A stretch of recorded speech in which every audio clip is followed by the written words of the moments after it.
அனைவருக்கும் வணக்கம். ஸ்ரீ கணேஷாய நமக. ஸ்ரீ குருப்யோ நமக. ஸ்ரீ சரஸ்வத்யை நமக. இன்று ஸ்ரீ தத்தாத்திரேயரின் சுயசரிதை 13வது நாள் தொடர்ச்சி பாராயணம்.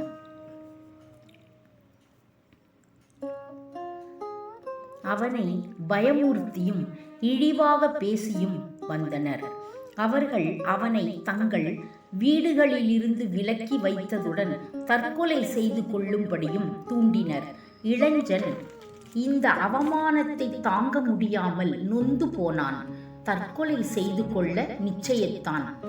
தன் தாயிடம் அவன் இதை சொன்னபோது அவளும் வாழ்வதில் ஒரு அர்த்தமும் இல்லை என்று நிச்சயித்து இருவருமாக கிருஷ்ணா நதியில் மூழ்கி தற்கொலை செய்து கொள்ள நிச்சயித்தனர். அவர்கள் நதிக்கு சென்றபோது குரு ஸ்ரீ பாதர் அங்கு ஸ்நானம் செய்து கொண்டு இருந்தார். அவர் அவர்களை தற்கொலை செய்து கொள்ளாமல் தடுத்தார். அவர்கள் குருவின் பாதங்களில் பணிந்து, சுவாமி, நாங்கள் இந்த நதியில் எங்கள் வாழ்க்கையை முடித்துக் கொள்ள விரும்புகின்றோம். நாங்கள் அடுத்த பிறவியில் நல்ல வாழ்க்கை வாழுமாறு எங்களை வாழ்த்துங்கள் என்றனர். பின்னர் குரு அவர்களை தற்கொலை செய்து கொள்வதற்கான காரணத்தை கேட்டார். அந்த பெண்மணி தாங்கள் வாழ்க்கையையும் துன்பங்களையும் பற்றி விரிவாக சொல்லி, குருவே, நான் அடுத்த பிறவியிலாவது உங்களை போன்ற அறிவுடைய தெய்வீகமான பிள்ளையை பெற வேண்டும் என்று வாழ்த்துங்கள். அந்த மகன் உலகம் முழுவதாலும் போற்றப்படுவதோடு எங்களை எல்லா பாவங்களிலிருந்தும் விடுவிக்க வேண்டும். அவன் மூலமாக நாங்கள் மோட்சம் அடைய வேண்டும். எனக்கு இந்த வரம் தாருங்கள் என்றாள். ஸ்ரீ பாதர் அவளுடைய பக்தியில் மகிழ்ந்து அவளை வாழ்த்த விரும்பினார். அவர் அவளிடம், அம்மா, ஈஸ்வரனை உன் இதயபூர்வமாக வணங்கு. உனக்கு ஸ்ரீ ஹரிக்கு சமமான புத்திரன் பிறப்பான். உனக்கு ஒரு உதாரணம் கூறுகிறேன். ஒரு சமயம் ஆடு மாடுகளை மேய்க்கும் கோபாலர்கள் குலத்தில் வந்த ஒரு பெண்மணி சிவபெருமானை வழிபட்டு கண்ணனின் தாயானாள். அதுபோலவே நீயும் சிவபெருமானை வணங்கி உன் விருப்பப்படி ஒரு புத்திரனை பெறுவாய் என்றார். குருவிடமிருந்து இந்த வார்த்தைகளை கேட்ட அந்த பெண் அவர் காலடிகளில் விழுந்து, குருவே, என்னை ஈஸ்வர வழிபாடு என்னும் பாதையில் நிலைநிறுத்துங்கள். சிவபூஜை செய்யும் முறை யாது என கேட்டாள். ஸ்ரீ பாத ஸ்ரீ வல்லப குரு, இதற்கு நீ ஈஸ்வர திரியோதசியில் பிரதோஷ காலத்தில் வழிபட வேண்டும். இது ஒரு சனிக்கிழமையில் வருமானால் மிகவும் சிறப்புடைய சனி பிரதோஷமாகும். இடையர் குலத்தில் வந்த இந்த பெண்மணி சனி பிரதோஷ பூஜை அனுஷ்டித்து கிருஷ்ண பரமாத்மாவிற்கே தாயாகும் பேறு பெற்றாள். ஒரு சமயம் உஜ்ஜயினி நகரத்தை சந்திரசேனன் என மிகச் சிறந்த தெய்வ பக்தி மிக்க அரசன் ஆண்டு வந்தான். அவனிடம் மணி பத்திரம் என்னும் அரிய ரத்னம் ஒன்று இருந்தது. அது சிவபெருமானால் அவனுக்கு அவனது பக்தியை மெச்சி கொடுக்கப்பட்டது.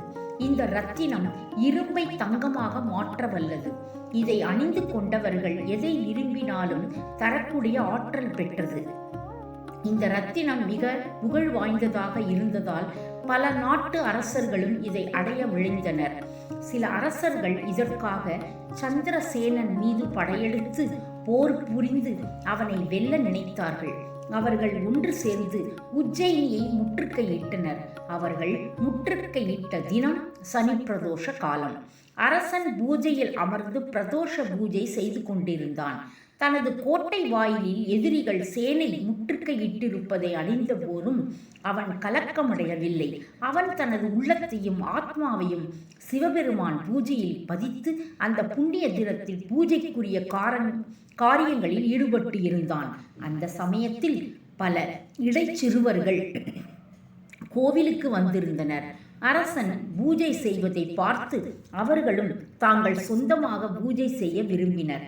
அவர்கள் கற்களை எடுத்து கோயிலாக அமைத்து ஒரு கல்லை உள்ளே லிங்கமாக வைத்து பூஜை செய்ய தொடங்கினர். அவர்கள் அந்த விளையாட்டில் மிகவும் லயித்து மாலையில் வீடு திரும்பவும் மறந்தனர். அவர்களுடைய தாய்மார்கள் அவர்களை தேடி வந்து வீட்டிற்கு அழைத்து சென்றனர். கடைசியில் ஒரே ஒரு இடைச்சிறுவன் மட்டும் பூஜையில் ஈடுபட்டிருந்தான். அவனுடைய தாய் அவனை சிறிது நேரம் கண்காணித்து பின்னர் வீட்டிற்கு வர சொல்லி அழைத்தாள். ஆனால் சிறுவன் வர விரும்பவில்லை. அவள் கோபம் கொண்டு மற்ற கற்களை எடுத்து லிங்கமாக வைத்திருந்த கல்லை தூக்கி எறிந்தாள். அவன் பின்னர் சிறுவனை அங்கே விட்டு சென்றாள். சிறுவன் தாயின் செய்கைகளினால் மிகவும் நொந்து மயக்கமடைந்தான். சிறிது காலம் கழித்து எழுந்து மீண்டும் கற்களை எடுத்து கோவில் அமைத்தான். சிவலிங்கமாக பாவித்த கல்லை காணாமல் பூஜை செய்ய முடியாமல் அவன் தன் உயிரையும் விட தீர்மானித்தான். சிவபெருமான் அவன் பக்தியில் மகிழ்ந்தார். அவன் முன் தோன்றி, குழந்தாய், உன்னுடைய பக்தியில் மிகவும் மகிழ்ந்தோம். உனக்கு எது வேண்டுமானாலும் கேட்டு தருகிறேன் என்றார். சிறுவன், பெருமானே, என்னுடைய தாய் அறியாமையினால் என் பூஜையை தடுத்தாள். அவளை மன்னிக்க வேண்டும் என்றான். சிவபெருமான், உன்னுடைய தாய் பிரதோஷ பூஜையை பார்த்தாள். அதனால் அவள் அடுத்த பிறவியில் பகவான் நாராயணனின் தாயாகவும் வாக்கியம் பெறுவாள். அவள் கோகுலத்தில் ஸ்ரீ கிருஷ்ணனின் தாயாகவும் வாழ்வாள்.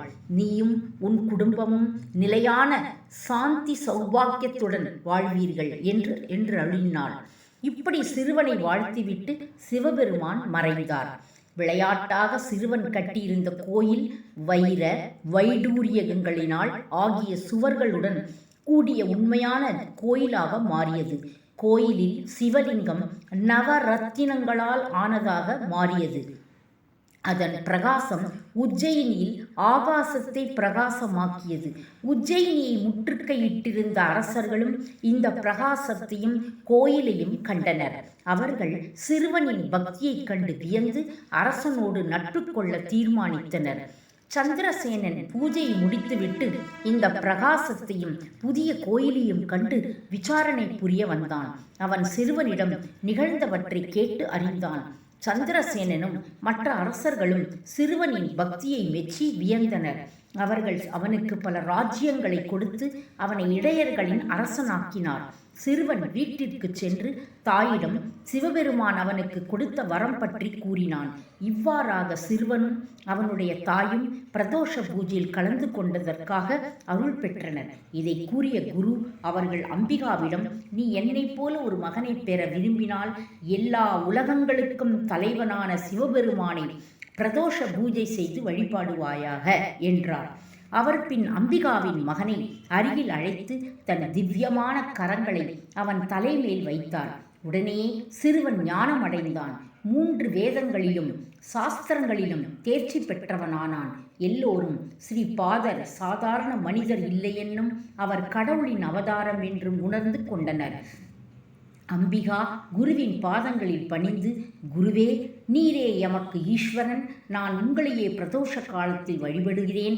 உங்களுடைய வார்த்தைகள் ஒரு காலத்திலும் பொய்யாக முடியாது என்று எனக்கு தெரியும்.